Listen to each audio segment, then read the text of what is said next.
La primera vez que sospeché algo fue cuando vi a mi mujer besar a otro hombre en mi propio salón. No fue un beso de película, ni uno de esos románticos que ves en anuncios de colonias. Fue rápido, nervioso, torpe. Como si el miedo a ser descubiertos les empujara más que el deseo. Aún así, era un beso. Y no era mío.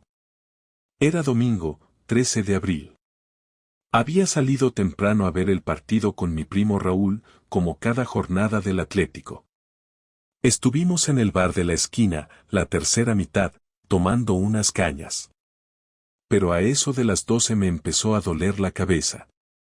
El ambiente estaba cargado y la tele no dejaba de zumbar. Le dije a Raúl que me iba, que otro día veíamos el derbi. No avisé a Laura. Pensé en sorprenderla con unas napolitanas de la panadería que le gustan. No me esperaba encontrarme el coche de un desconocido aparcado justo frente a casa, ocupando mi sitio. Un Seat León gris, sin distintivos, pero con una multa clavada en el parabrisas que me llamó la atención, llevaba más de 2 horas ahí. Subí las escaleras. Todo estaba en silencio. Metí la llave con cuidado, como siempre hago cuando vuelvo antes de tiempo.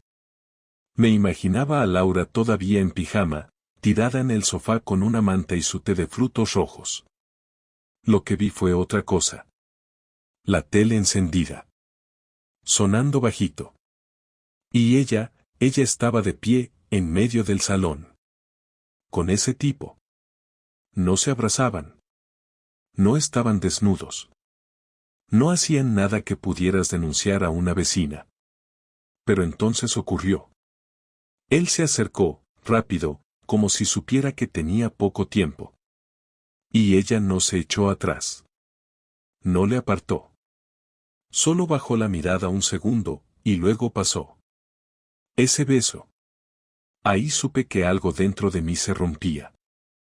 Algo pequeño, que hizo un ruido sordo, como el clic de una cerradura que no vuelve a abrirse. No hice ruido. Cerré la puerta con la misma suavidad con la que la abrí. Bajé las escaleras. Caminé hasta el coche. Me senté. Y me quedé allí. Quieto. Con las napolitanas aplastadas en la bolsa. No lloré. No grité. Solo pensé, vale. Esto va en serio. Ahora empieza de verdad.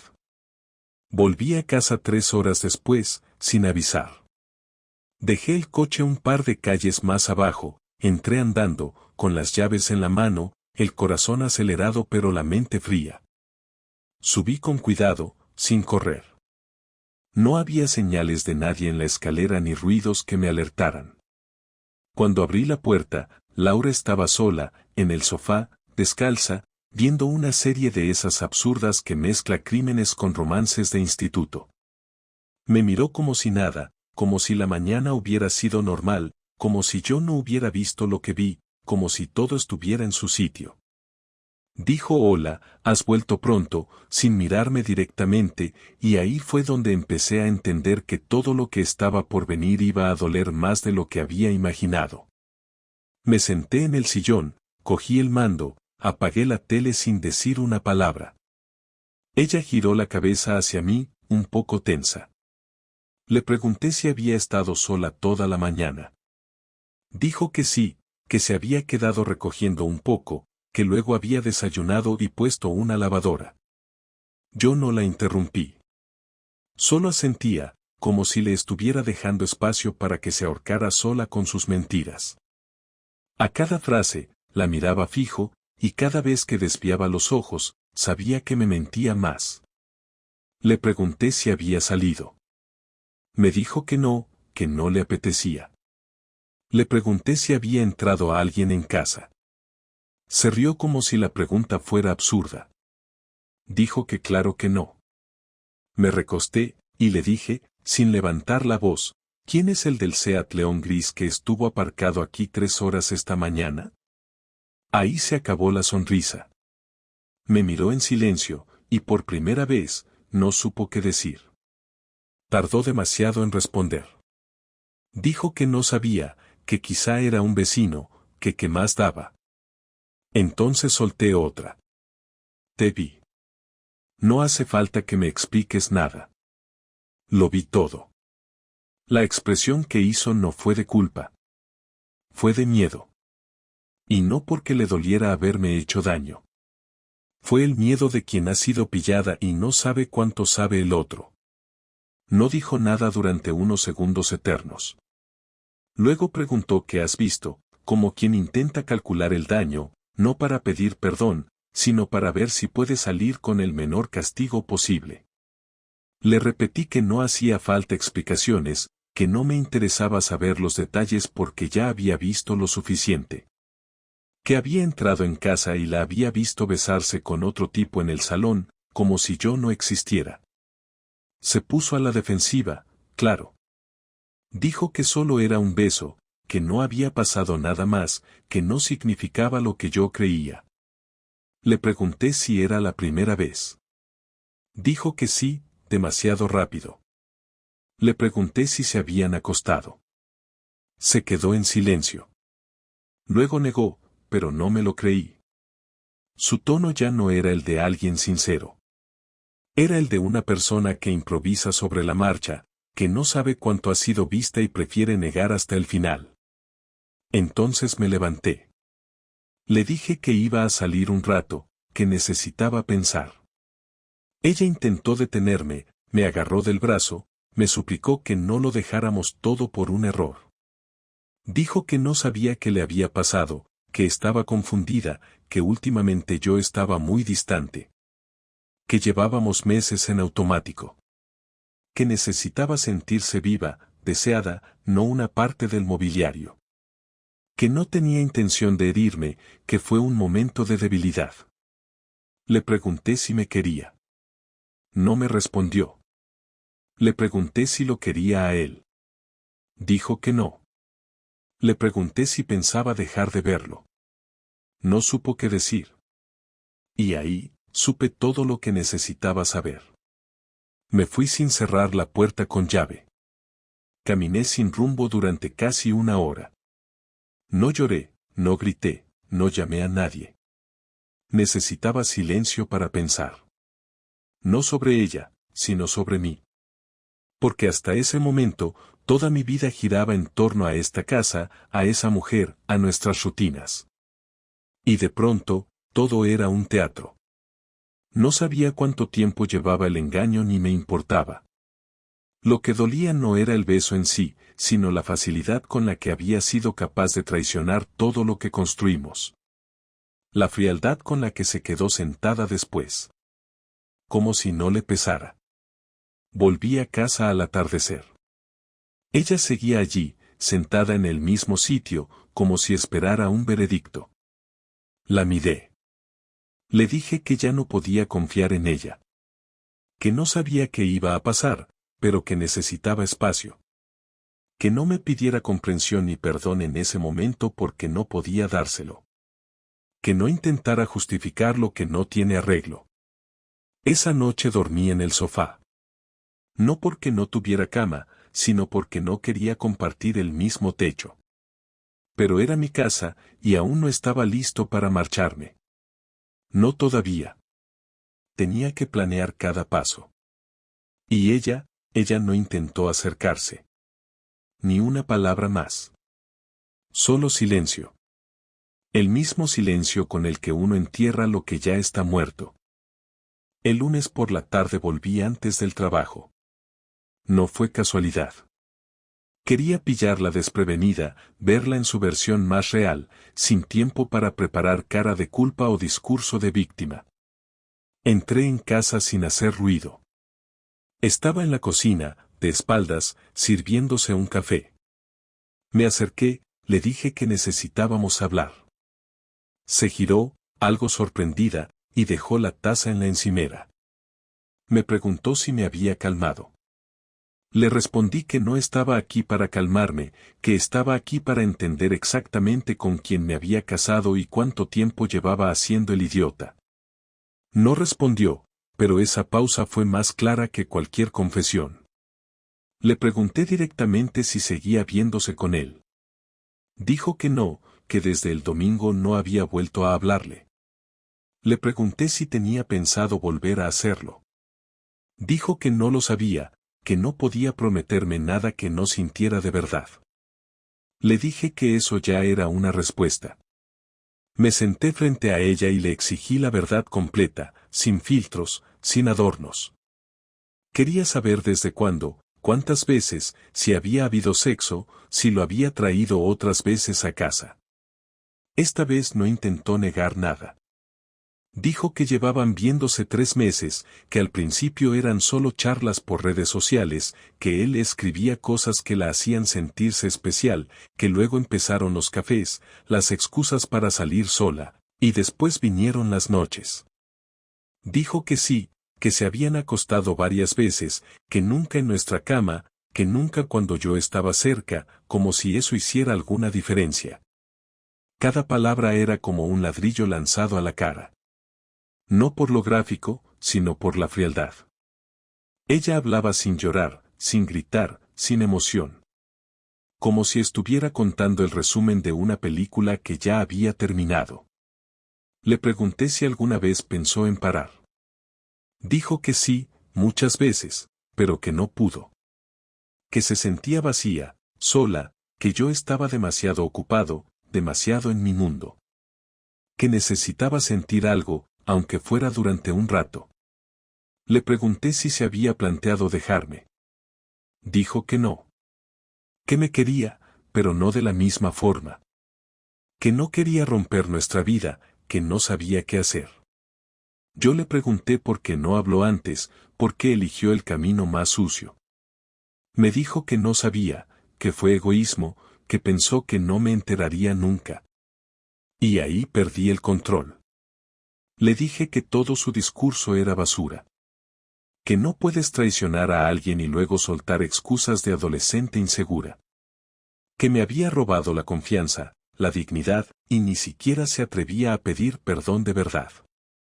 Que no quería escuchar más frases vacías ni teorías sobre cómo yo también tenía culpa. Que el que mete a otra persona en la cama es el que cruza la línea, y que el resto son cuentos para sentirse menos miserable. Ella se puso a llorar. No sé si fue culpa o rabia. Dijo que yo no era perfecto, que hacía tiempo que estaba ausente, que nuestras conversaciones eran superficiales, que no recordaba la última vez que la miré como antes. Le dije que eso no justifica nada. Que si yo hubiera sentido lo mismo, habría hablado, habría pedido ayuda, pero nunca habría recurrido a meter a otra persona en nuestra historia. Y que el hecho de que ella lo hiciera, sin decírmelo, sin ningún tipo de freno, me demostraba que ya no podía confiar en ella ni como pareja ni como persona. Se quedó en silencio. Bajó la cabeza. Me dijo que entendía si quería divorciarme, que lo aceptaría, que no se lo contaría a nadie si no quería. Le respondí que no estaba pensando en divorciarme, al menos no todavía. Que no iba a tomar ninguna decisión en caliente. Pero que a partir de ese día, todo cambiaría. Que dormiríamos en habitaciones separadas, que cada movimiento suyo lo vería con desconfianza, y que si volvía a saber que lo había visto, aunque fuera un mensaje, lo único que recibiría de mí sería un burofax con los papeles del notario. Dijo que no pensaba volver a verlo. No porque se sintiera mal, sino porque todo esto la había hecho darse cuenta de que no estaba preparada para ese tipo de caos. Que había sido una tontería, que le gustaba sentirse deseada, pero que no quería destruir su vida. Le respondí que no tenía claro si nuestra vida seguía existiendo. Que lo que ella había hecho tenía consecuencias y que no podía borrarlo con 2 frases bien montadas. Le pedí que me dejara solo. Que me diera unos días sin verla. Me fui a casa de mi hermano. Le dije que necesitaba espacio. No le conté nada a nadie más. Aún no. Porque no era momento de explicar, sino de digerir. Esa noche, en el sofá del salón de mi hermano, supe que algo en mí había muerto. No el amor, no todavía. Pero sí el respeto. Y sin respeto, no hay nada. ni familia, ni futuro. Solo cenizas que uno intenta ignorar. Volví a casa el jueves por la mañana. No le avisé, no llamé, no mandé mensajes. Cuando abrí la puerta, ella estaba fregando la cocina. Me miró y se quedó quieta, como si no supiera si debía saludarme o fingir que no me había visto. Le dije que no habláramos, que no tenía ganas. Ella asintió y siguió limpiando. En ese momento supe que ya no había vuelta atrás. Habíamos dejado de ser un matrimonio. Ahora éramos dos extraños compartiendo piso, y ese sería el escenario perfecto para lo que tenía pensado hacer. Durante los días que estuve fuera, no solo pensé. Investigué. Me abrí una nueva cuenta bancaria, contacté con un abogado discretamente, saqué copia de todos los documentos importantes, escaneé la escritura del piso, los contratos de cuentas conjuntas, el seguro del coche y el de vida. Cambié contraseñas de todo lo que era exclusivamente mío. Mientras tanto, en casa, fingí normalidad. Ella intentaba hacer pequeños gestos, como dejarme comida preparada o plancharme alguna camisa, pero no lo hacía por cariño, sino para calmar su conciencia. Y eso me daba igual. Yo ya no quería gestos, quería justicia. Sabía que si me iba de casa sin más, perdería terreno. El piso estaba a nombre de los dos, pero yo había pagado más del 70%. Tenía facturas, transferencias, todo. Así que mi plan era claro, primero recuperar todo lo mío, luego exponerla. No quería una separación tranquila, no después de cómo me había mentido a la cara. Quería que pagara por cada segundo que me hizo sentir como un imbécil. Una tarde la vi hablando por teléfono en el pasillo, en voz baja, intentando que no la escuchara. No le dije nada, solo tomé nota mental de la hora. Más tarde, revisé la factura del teléfono que aún compartíamos y confirmé que seguía en contacto con él. No sabía si habían quedado, pero eso ya daba igual. Esa fue la señal que necesitaba para arrancar. Le dije que necesitaba un par de días para ordenar mis ideas. Ella aceptó sin preguntas. Supongo que pensó que era buena señal. Reservé una habitación en un hotel discreto del centro y empecé a mover mis cosas. Lo hacía por la noche, cuando ella dormía, una mochila cada vez. Ropa, discos duros, documentos, portátil, objetos personales. Todo sin dejar rastro. Quería que cuando se diera cuenta, fuera demasiado tarde para reaccionar. El viernes por la tarde fingí salir a comprar.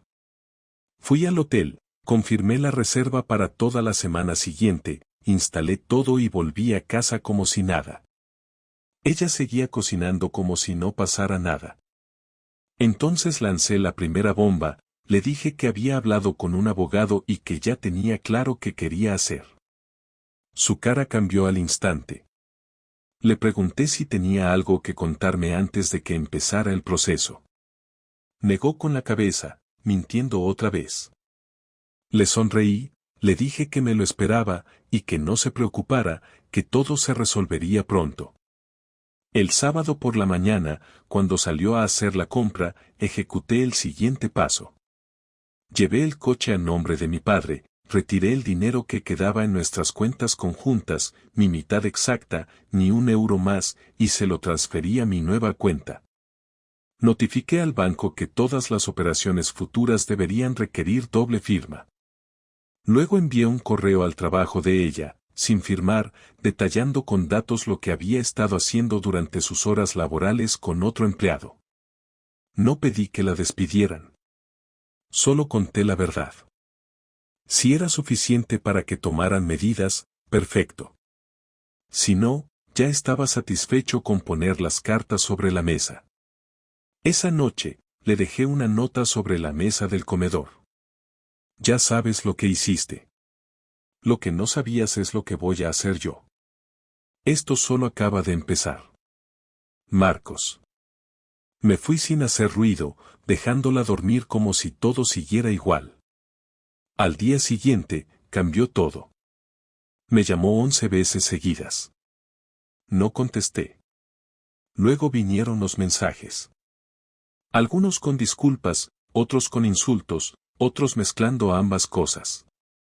Le respondí una vez, solo para decirle que no me molestara más, que ya hablaríamos por medio de abogados. Ese lunes presenté la demanda. El abogado me dijo que tenía posibilidades reales de quedarme con todo lo que era mío, incluso con una compensación por daños si el juez consideraba que hubo mala fe por parte de ella. Le dije que no me interesaba el dinero, que solo quería que sintiera una mínima parte de lo que me había hecho sentir a mí. Días después me enteré de que su jefe la citó para preguntarle por algunas actividades personales que estaban afectando a la imagen del centro. Supongo que alguien filtró el correo. Supongo que alguien se lo imprimió y se lo dejó sobre la mesa. Y supongo que, al final, Laura entendió que no estaba jugando. Que me conocía, sí. Pero no sabía de lo que era capaz cuando alguien me traicionaba. Pasaron 2 semanas desde que salí de casa. Me había instalado completamente en el apartamento que alquilé en el barrio de San Bernardo. Era pequeño, sin lujos, pero suficiente. Tenía cocina americana, un dormitorio con una cama aceptable, una mesa de trabajo y poco más. No necesitaba más. Me había acostumbrado a vivir solo otra vez, a levantarme sin escuchar su voz, a no oler su perfume en el baño, a no tener que hacerme el tonto frente a alguien que me había fallado en la cara. Lo único que seguía molestándome era el ruido mental, esa sensación de que todo había pasado muy deprisa, de que aún quedaban cosas por cerrar, aunque ya no sintiera rabia. Quería entender. Quería mirarla una última vez y terminar la conversación que dejamos a medias. Así que le mandé un mensaje corto, directo: necesito hablar contigo. Esta noche a las 20 en el café de la plaza. Una sola vez. No tardó ni 5 minutos en responder. Vale. Estaré allí. No hubo emoticonos, ni preguntas, ni reproches. Solo eso. A las 19:50 ya estaba sentado, con un café solo en la mesa, mirando por la ventana. Cuando llegó, la vi entrar con paso lento. Llevaba el abrigo azul que tanto le gustaba y el pelo recogido. Me saludó con la cabeza y se sentó sin decir palabra. No pedimos nada. Estábamos ahí por otra razón. Le pregunté si seguía viéndose con él. Dijo que no, que todo había terminado. Que después de lo que pasó, ya no tenía ningún sentido. Le pregunté si le había dolido perderlo. Me miró un segundo, luego bajó los ojos y dijo que no estaba segura de qué sentía, que quizás no era amor, solo un escape. Le dije que esa palabra no servía para justificar lo que había hecho, que todos queríamos escapar a veces, pero no todos lo hacíamos a costa del otro. No discutió, solo asintió. Le pregunté si alguna vez pensó que yo no me enteraría. Dijo que sí, que lo pensaba cada día. Que se repetía que no pasaba nada, que no era tan grave, que lo controlaba. Le respondí que eso era lo más preocupante, que pensara que se podía vivir así, con una mentira metida en la cama cada noche. Me dijo que no quería que todo terminara así, que aún me quería, que aunque suene vacío, era verdad. Le pregunté si sabía lo que era querer a alguien. Me miró con los ojos húmedos y dijo que ahora sí lo sabía, pero que ya era tarde. Le dije que tenía razón. Que era demasiado tarde para recuperar algo que ella misma destruyó. Que no se trataba de amor, sino de respeto. Y eso ya no existía. Hubo un silencio incómodo. Después, me preguntó si aún había posibilidad de salvar algo, aunque fuera otra forma de estar juntos. Le dije que no. Que lo pensé, que lo hablé conmigo mismo durante noches enteras, pero que cada vez que cerraba los ojos, volvía a verla besándose con él en nuestro salón. Que cada vez que me preparaba un café, me venía a la cabeza la imagen de ella mintiéndome mientras limpiaba las tazas. Que incluso en los momentos más tranquilos había algo que me recordaba que nuestra historia estaba contaminada. Y que no quería pasar el resto de mi vida vigilando, dudando, desconfiando de cada palabra o cada salida suya. Me miró con resignación. Me dijo que lo entendía. Que si pudiera volver atrás, lo haría todo distinto.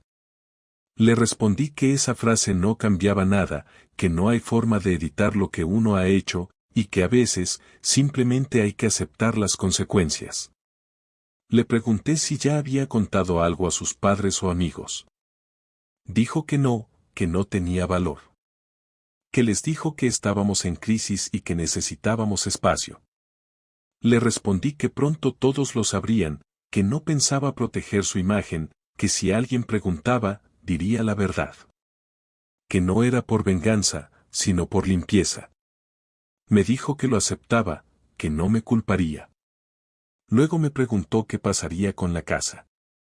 Le dije que eso lo llevaría mi abogado, que ella tendría que firmar unos documentos, pero que ya no quería contacto directo. Que esa conversación era la última. Se quedó unos segundos callada. Después dijo, «Te merecías algo mejor». Le dije que sí, que lo sabía, y por eso me iba. Nos levantamos al mismo tiempo. Ella sacó el monedero, yo le dije que no hacía falta. No era una cita, era una despedida. Caminamos juntos hasta la puerta del café. Afuera ya había oscurecido. Ella me dio la mano. Yo se la estreché, sin emoción, sin ternura. Fue un gesto mecánico. Me miró una última vez, como queriendo decir algo más, pero no salió nada. Se dio la vuelta y caminó hacia el sur. Yo fui hacia el norte. Esa noche dormí bien por primera vez en muchas semanas. No porque estuviera feliz, ni porque me sintiera mejor.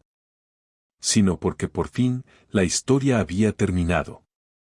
Han pasado 5 semanas desde aquella última conversación en el café.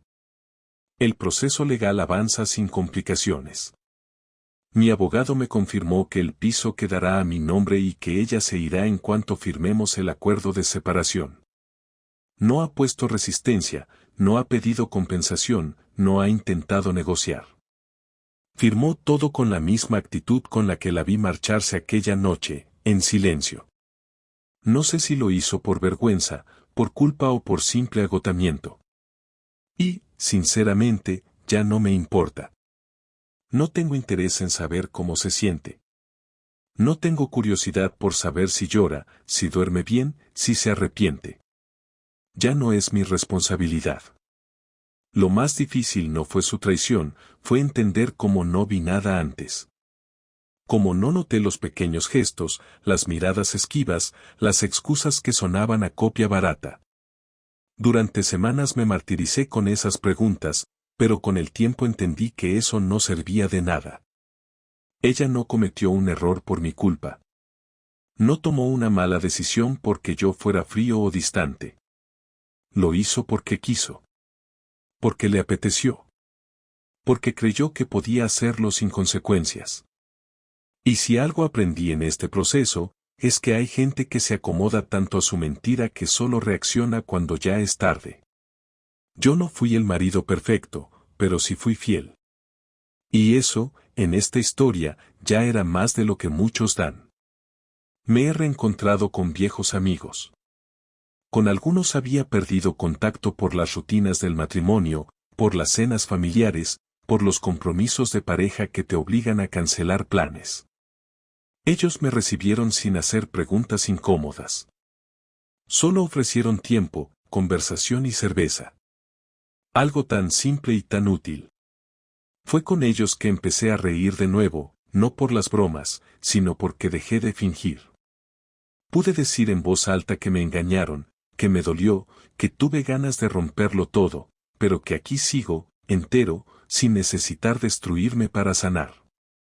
Mi familia lo sabe desde hace días. No se lo conté yo, lo hizo ella. Les dijo que las cosas no funcionaban, que habíamos crecido en direcciones distintas. Cuando mi madre me llamó para preguntarme, le dije la verdad. No lo hice con rabia, ni con dramatismo. Solo se lo conté como quien explica un hecho inevitable. Le dije que no esperaba comprensión, pero sí que no me pidieran paciencia. Que yo ya había tenido demasiada. Ella lloró, como era previsible, y después me dijo que estaba orgullosa de mí. No por haber soportado el engaño, sino por haber sabido parar, poner límites y empezar de nuevo sin hacer el papel de víctima eterna. Fue la primera vez en mucho tiempo que me sentí respetado por alguien. He vuelto a disfrutar de cosas que había olvidado. Me levanto temprano los domingos y salgo a caminar por la ciudad. Me detengo en cafeterías nuevas, leo prensa en papel, escucho conversaciones ajenas sin ninguna prisa. No tengo que rendir cuentas a nadie. Si quiero ir al cine un martes por la noche, voy. Si quiero cenar en la barra de un bar solo, lo hago. La libertad, cuando es verdadera, no se siente como soledad. Es otra cosa. Es saber que no hay nadie esperando a que llegues para preguntarte con quién estuviste, ni para mirarte como si siempre tuvieras que justificar tu existencia. No tengo pareja, ni estoy buscando. Me han dicho que es cuestión de tiempo, que el amor aparece cuando menos lo esperas. A mí no me interesa que aparezca pronto. Ahora me tengo a mí, y eso basta. Ya no tengo miedo a estar solo. Tenía más miedo a compartir cama con alguien que podía mentirme con la misma voz con la que antes me decía te quiero. Ese tipo de miedo no lo quiero repetir.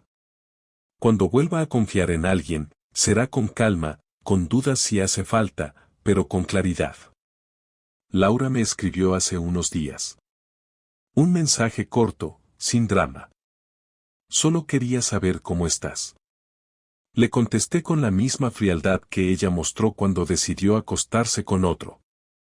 Le dije que estoy bien, que estoy reconstruyendo mi vida, y que agradezco que no intente reanudar contacto.